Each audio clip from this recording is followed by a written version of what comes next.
Bom dia, pessoal, tudo bem? Espero que vocês aproveitem bem esse momento de suspensão das aulas em conta do coronavírus e vamos para a filosofia. O tema da aula de hoje, Sócrates, que é aquela aula na sequência dos sofistas que nós vimos a semana passada. Sou Francisco, professor de filosofia, só aqui no ângulo Sorocaba. Então, a gente primeiro começa falando de Sócrates através do chamado problema Sócrates. Já cheguei a mencionar algumas coisas para vocês de passagem, mas agora vamos dar uma calibrada nisso. Por que a gente chama de problema Sócrates? Porque nós não sabemos, historicamente, com precisão, se Sócrates existiu ou não. O Sócrates aparece como um personagem de três autores. Aristófanes, numa peça de teatro chamada As Nuvens. Platão, numa série de diálogos em que o Platão coloca o Sócrates como um dos personagens principais, e do Xenofonte, que é um amigo de Sócrates ali, que menciona Sócrates em dois livros, o Apologia de Sócrates e os Memoráveis. O Apologia de Sócrates, não confundam com a Apologia de Sócrates de Platão.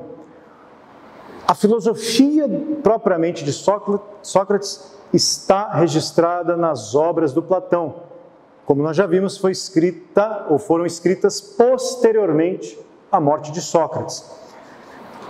A síntese de sua filosofia pode ser encontrada na Apologia de Sócrates, do Platão dessa vez, ou dispersas em algumas obras, como a República, o Teeteto, o Mênon, mas a gente vai se concentrar, sobretudo, naquela ideia extraída de alguns diálogos do Platão, que é a maêutica.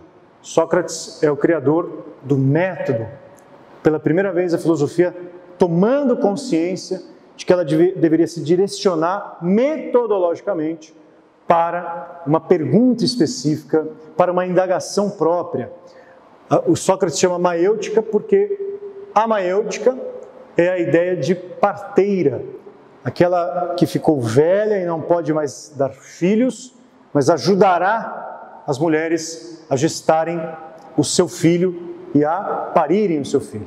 Sócrates, nesse sentido, se vê como uma parteira. Ele ajudará agora os mais jovens ao processo de autodescoberta, de tomada de consciência da sua própria condição filosófica. Em outras palavras, é aquilo que o Sócrates chamava de só sei que nada sei.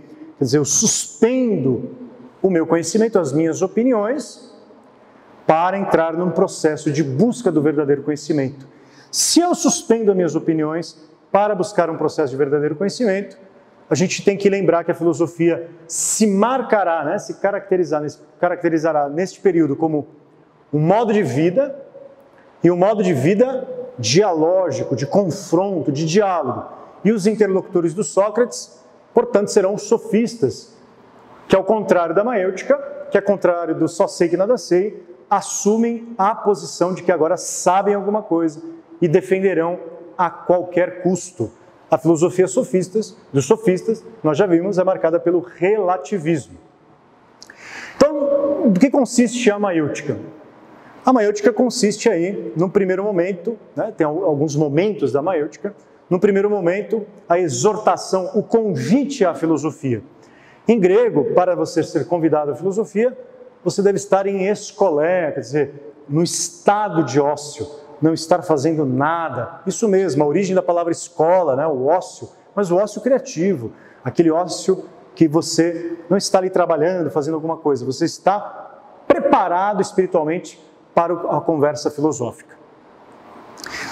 A conversa filosófica precisa ser registrada por uma indagação, e uma indagação filosófica socrática, ela é marcada pelo que é, em grego se pronuncia de forma bonita, o tiestin, ou seja, qual é a essência daquilo que nós vamos perguntar. Então, por exemplo, Sócrates encontra os seus interlocutores lá em Atenas, na Ágora, na praça pública, e pergunta o que é a justiça, o que é a coragem, o que é o conhecimento, o que é a verdade, o que é o amor, o que é a amizade, o que é a inspiração poética.